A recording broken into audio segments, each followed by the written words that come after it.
በጌታ በኢየሱስ ክርስቶስ ስም እንደገና ሰላም ላችኋለሁኝ። ባለፈው ጊዜ የሺህ ዓመት መንግስት የሚለውን ሐሳብ አብረን ተመልክተን ነበር። ሺህ ዓመት የሚለው መነሻው ምንድነው የሚለውን ሐሳብ ትርጉሙንም ተነጋገርን እና ከዚህ ጋር በተያያዘ አራት መሰረታዊ የሆኑ በወንጌላውያን ቤተ ክርስቲያናት ዘንድ ያሉ አመለካከቶችን አይተን ነበር። የመጀመሪያው አልቦ ሺህ ዓመት የሚል ነው። ሁለተኛው ድህረ ሺህ ዓመት የሚል ነው። ሶስተኛው ጥንታዊ ወይም ታሪካዊ ቅድመ ሺህ ዓመት የሚል ሲሆን አራተኛው ደግሞ ቅድመ መከራ ቅድመ ሺህ ዓመት የሚል ነበር። ቤተ ክርስቲያናችን መሰረተ ክርስቶስ ቤተ ክርስቲያን ይህንን ቅድመ መከራ ቅድመ ሺህ ዓመት አቋም እንደምታራምድም በደንብ አይተን ነበር። ይሄንን በማሰብ በጋራ የምንስማማባቸውን ነገሮች አይተን አዛምደናል።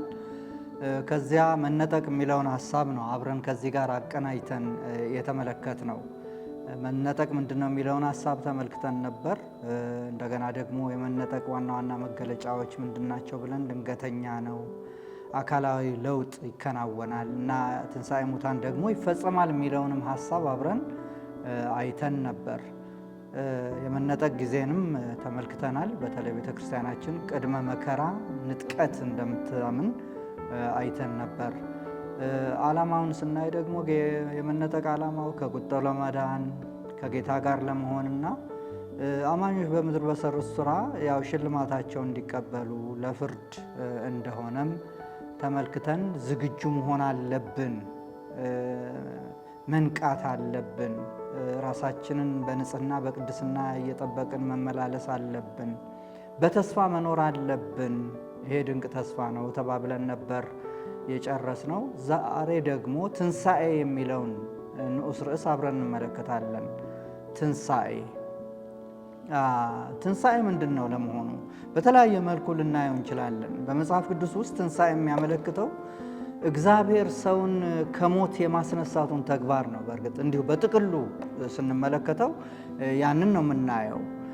በአማኞች አውድ ስንመለከተው ግን እግዚአብሔር ኢየሱስ ክርስቶስን ባስነሳበት መንፈስ እና ኃይል አማኞችን ከሞት ማስነሳቱንና ከእግዚአብሔር ጋር ወደ ዘላለማዊ ሕይወት መግባታቸውን የሚያመለክት ነው ትንሣኤ። ይህ ክስተት በሞት ላይ ድል የመቀዳጀትና የማይሞት አካል የመቀበልን ተስፋ የሚያመለክት የክርስትና ማዕከላዊ አስተምህሮ ነው።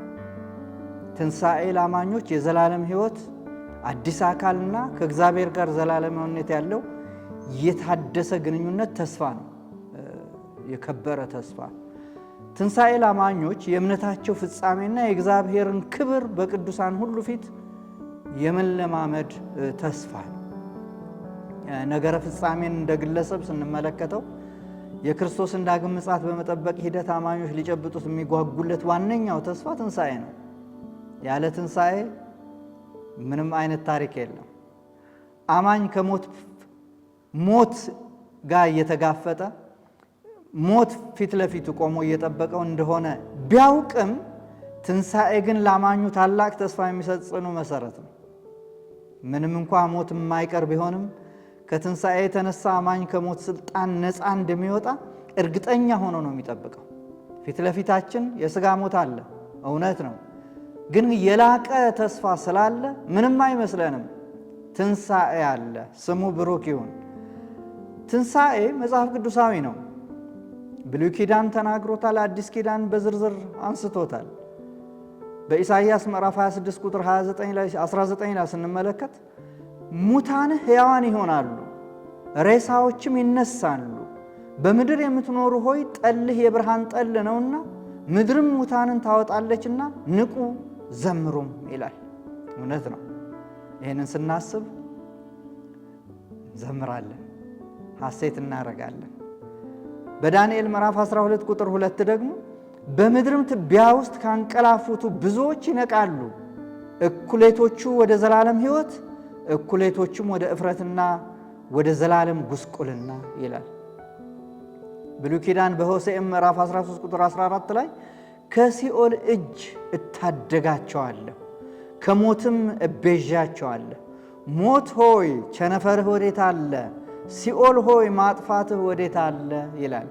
ብሉይ ኪዳን ስለ ትንሣኤ የማያሻማ ግልጽ የሆነ ማረጋገጫ ይሰጠናል። አዲስ ኪዳንም በጣም በብዙ ቦታ ተናግሯል። ኢየሱስ ክርስቶስ በወንጌላት ውስጥ በዝርዝር ተናግሮታል። ጳውሎስ ተናግሮታል። አንደኛ ቆሮንቶስ ምዕራፍ 15 በጣም የታወቀ ክፍል ታስታውሳላችሁ። በአንደኛ ተሰሎንቄ ምዕራፍ 4 16 ላይ ዮሐንስ ደግሞ በራእይ ምዕራፍ 20 ላይ ግልጽ አድርጎ አስቀምጦታል ትንሣኤ እንዳለ። ጥቅሶቹን በግላችሁ ማየት ትችላላችሁ። ሌላው ትንሣኤ የሥላሴ ሥራ ነው። ሁሉም የሥላሴ አካላት በአማኞች ትንሣኤ ውስጥ ይሳተፋሉ። ኢየሱስን በመንፈሱ ከሙታን ያስነሳው አብ ምእመናንንም በመንፈሱ ያስነሳል። ስለዚህ አብ እና መንፈስ ቅዱስ በትንሣኤ ሥራ ተሳታፊዎች ናቸው። በክርስቶስ ትንሣኤና በአጠቃላይ የአማኞች ትንሣኤ መካከል ልዩ ግንኙነት አለ። ሮሜ 6:5 ላይ ምንድን ነው የሚለን? ሞቱንም በሚመስል ሞት ከእርሱ ጋር ከተባበርን ትንሣኤውን በሚመስል ትንሣኤ ደግሞ ከእርሱ ጋር እንተባበራለን ይላል። ስለዚህ ሞቱን በሚመስል ሞት ከእርሱ ጋር የሞትን ሰዎች የተባበረን ሰዎች ትንሣኤውን በሚመስል መነሳት ትንሣኤ ደግሞ ከእርሱ ጋር እንተባበራለን። በአንደኛ ቆሮንቶስ ምዕራፍ 15 ላይ ከቁጥር 20 እስከ 22 አሁን ግን ክርስቶስ ላንቀላፉት በኩራት ሆኖ ከሙታን ተነስቷል።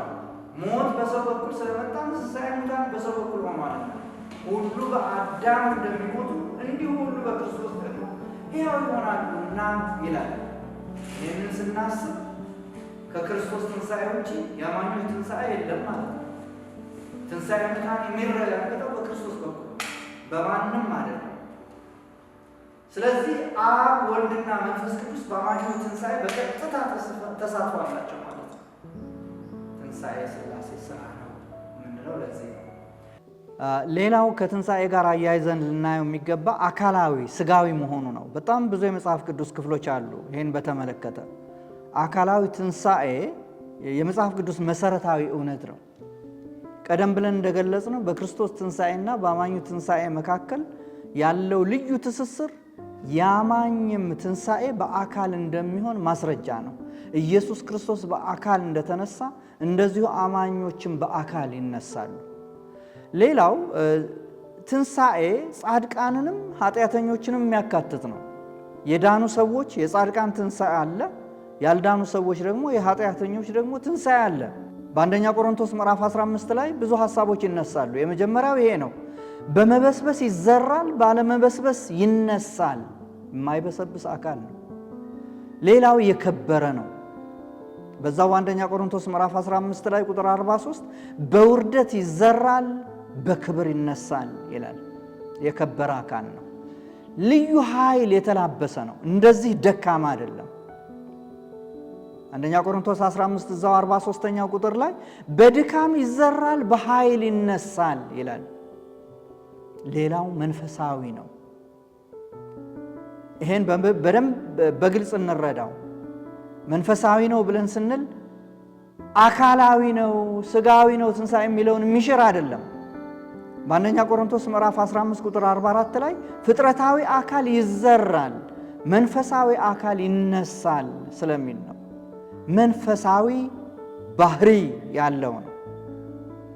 በትንሣኤ የምንቀበለው የመንፈሳዊ አካል ባህሪ ምን እንደሆነ በዝርዝር አናውቅም። እኔም ገደብ አለኝ በዚህ አቅጣጫ መጽሐፍ ቅዱስ ያላብራራውን እንዲህ ነው ብዬ ማለት አልችልም።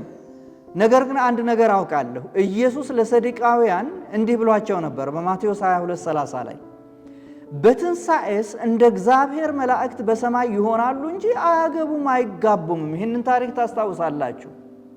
እና ይሄ ስለ ትንሣኤው አካል ሲናገር ስጋዊ ብቻ ሳይሆን መንፈሳዊም ባህሪ እንዳለው በሚዛናዊነት ልንረዳው እንደሚገባ ማሳሰቢያ የሚሰጠን እውነት ነው። እሱን በሚገባ እንድናየው ፈልጌ ነው። ታዲያ ምንድን ናቸው በጋራ የምንስማማባቸው ወሳኝ ነጥቦችና ተዛምዶ እናንሳ። ትንሣኤ ሙታን እርግጠኛና የጸና አስተምህሮ ነው። እማንናወጥበት ጽኑ በሆነ አለት ላይ የቆምንበት አስተምህሮ ነው። ምንም እንኳን ስጋዊ ሞት የማይቆር ቢሆንም ከትንሣኤ የተነሳ ከሞት ስልጣን ነፃ እንደምንወጣ እርግጠኞች ነን። ወንድሞቼና እህቶቼ ይሄ እኮ ልዩ ተስፋ ነው። ይሄ እኮ ሐሴት እንድናረግ የሚያረግ ነው። ይህ የሚበሰብሰው ስጋችን የማይበሰብሰውን ይለብሳል። የሚሞተው ስጋችን የማይሞተውን ይለብሳል። ያንን ነው የሚለው የእግዚአብሔር ቃል። ዳሩ ግን ይህ የሚበሰብሰው የማይበሰብሰውን ሲለብስ፣ ይህም የሚሞተው የማይሞተውን ሲለብስ፣ በዚያን ጊዜ ሞት ድል በመነሳት ተዋጠ ተብሎ የተጻፈው ቃል ይፈጸማል። ያኔ እኛም ሞት ሆይ መውጊያህ የት አለ? ሲኦል ሆይ ድል መንሳት የት አለ? እያን እንዘምራለን፣ ሐሴት እናረጋለን። በግላችን ስለምንለማመደው፣ ስለምናየው፣ ስለምናልፍበት ማለት ነው። የአማኞች ትንሣኤ ሞት እንደተሸነፈና የዘላለም ሕይወትም እውን እንደሆነ ያረጋግጥልናል። በእኛ ላይ ኃይል የለውም ሞት። በዚህ መከራ፣ ችግር፣ ደዌ፣ ሕመም፣ ስደት፣ ስጋት፣ ጦርነት፣ የተለያዩ ተግዳሮቶች፣ ችግሮች በሞላበት ኃጢአተኛ ዓለም ውስጥ እንደ መጻተኛ ስንኖር የትንሣኤ አስተምህሮ ከሞት በኋላ አዲስ ሕይወት እንዳለ ስለሚያረጋግጥልን መጽናኛና ተስፋ ነው። ስሙ የተባረከ ይሁን። እሱ ያቆመናል፣ እሱ ያጸናናል። ይሄ እውነት ማለት ነው። የትንሣኤ አስተምህሮ እኛ አማኞች በተስፋ በፍቅርና የክርስቶስን የትንሣኤ ኃይል በሚያንጸባርቅ መንገድ በአዲስ እይታ ተግባራዊ የክርስትና ሕይወት እንድንኖር ያግዘናል። የትንሣኤ አስተምህሮ ሌሎችን ለማገልገል ፈቃደኞች እንድንሆንና በኃጢአትና በሞት ላይ ድል መቀዳጀታችንን እንድናውጅ ኃይል ይሰጠናል። እኛ እኮ በሞት ላይ ድል የተጎናጸፍን ሰዎች ነን። በሞት ባርነት ውስጥ ያሉትን ሰዎች እናስብና ሌሎችን ለማገልገል ልባችን ይከፈታል። እንተጋለን፣ እንሮጣለን፣ ወንጌልን እንሰብካለን፣ ሌሎችም ከሞት ባርነት ነፃ ይወጡ ዘንድ። ያ ነው የሚሆነው ወገኖች። ስለዚህ ይህንን እያሰብን እንጽናናለን። ትንሣኤን እያሰብን እንጽናናለን። በዚህ ኃጢአተኛ ዓለም ስንመላለስ ይሄ አስተምህሮ፣ ይሄ ተስፋ እግሮቻችን ጸንተው እንዲቆሙ ያደርጋል። አሜን። ስሙ የተባረከ ይሁን።